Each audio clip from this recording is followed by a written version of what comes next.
यीशु के प्रिय माता पिताओं, भाइयों बहनों और बच्चों, आज हम संत मरकुस के अनुसार हमारे प्रभु ईसा मसीह का पवित्र सुसमाचार अध्याय 7 वाक्य 14 से 23 तक के वचन पर मनन करेंगे। यहाँ यीशु हमें एक महत्वपूर्ण आध्यात्मिक सच्चाई सिखाते हैं। पवित्रता बाहरी आचार व्यवहार से नहीं बल्कि हृदय की स्थिति से आती है। यह संदेश केवल प्राचीन यहूदी समाज के लिए नहीं बल्कि हम सभी के लिए है। आज भी कई लोग धार्मिकता को केवल बाहरी क्रियाओं, नियमों या परंपराओं में देखते हैं, जबकि यीशु हमें आत्मा की शुद्धता पर ध्यान केंद्रित करने के लिए बुलाते हैं। यीशु के समय में फरीसी और यहूदी धर्मगुरु बाहरी नियमों पर अत्यधिक जोर देते थे। खाने पीने के नियम, हाथ धोने के अनुष्ठान और धार्मिक परंपराएं, लेकिन यीशु इन परंपराओं की तुलना में हृदय की पवित्रता को अधिक महत्वपूर्ण बताते हैं। यीशु यहाँ एक क्रांतिकारी सत्य प्रकट कर रहे हैं। यहूदी परंपरा के अनुसार कुछ भोजन या वस्तुएं मनुष्य को अशुद्ध बना सकती थी, लेकिन यीशु कहते हैं कि असली अशुद्धता हमारे मन और विचार से आती है।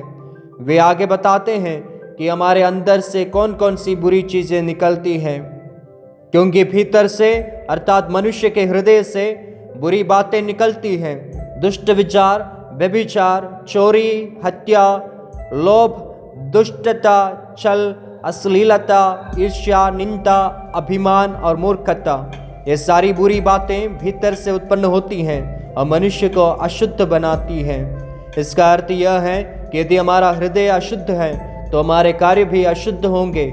इसके विपरीत यदि हृदय प्रेम और सत्य से भरा है तो हमारे कार्य भी पवित्र होंगे। संत अगस्टिन ने कहा था, यदि आपका हृदय प्रेम से भरा है तो आप जो भी करेंगे वह सही होगा। इसका तात्पर्य यह है कि बाहरी नियमों की बजाय हमें अपने हृदय को बदलने पर ध्यान देना चाहिए। यदि हमारे अंदर ईश्वर का प्रेम है तो हम स्वाभाविक रूप से सही कार्य करेंगे। संत मदर तेरेसा कहती हैं कि सच्चा आध्यात्मिक जीवन हृदय की गहराइयों में प्रभु की उपस्थिति से आता है।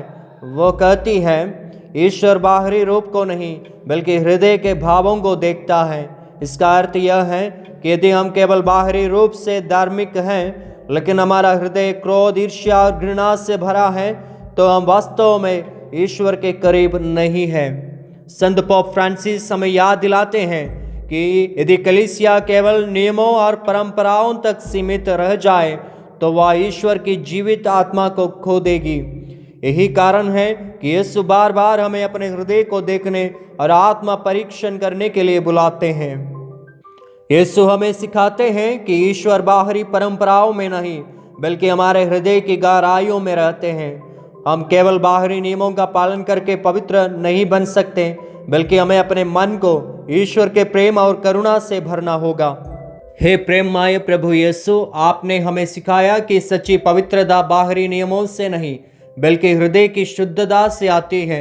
हम आपके सामने अपने मन और आत्मा को समर्पित करते हैं। हमारे हृदय को ईर्ष्या, क्रोध, लोभ और पाप से शुद्ध कर दीजिए।